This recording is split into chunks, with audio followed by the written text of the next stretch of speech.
जी आप सुन रहे हैं मधुबनी से पांडे जी की शानदार प्रस्तुति।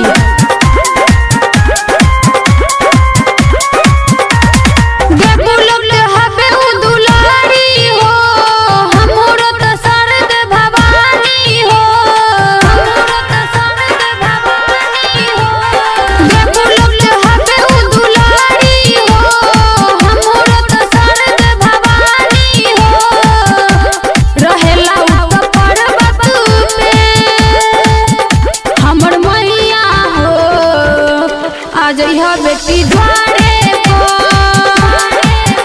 हमर मैया हो अजय बेटी द्वारे को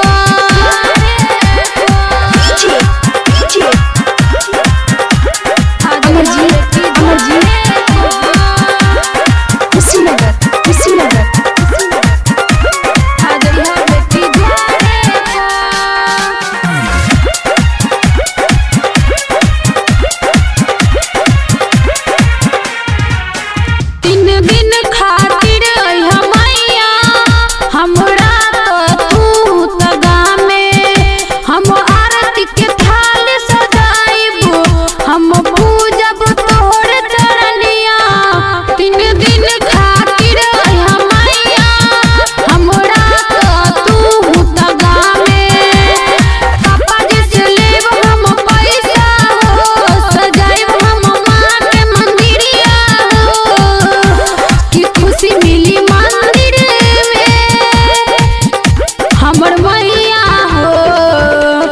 अजय बेटी द्वारे को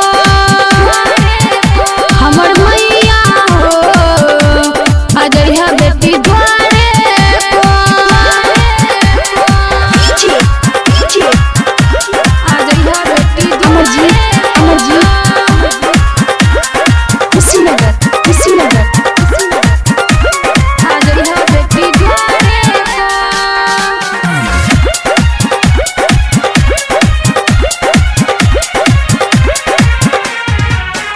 नहीं बेटियन के आंसू तू तोड़िया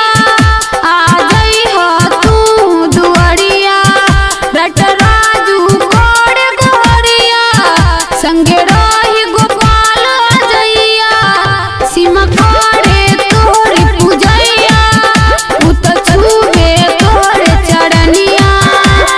सिंगर ललिता गीत गावेली तोरे भजनिया सुनावेली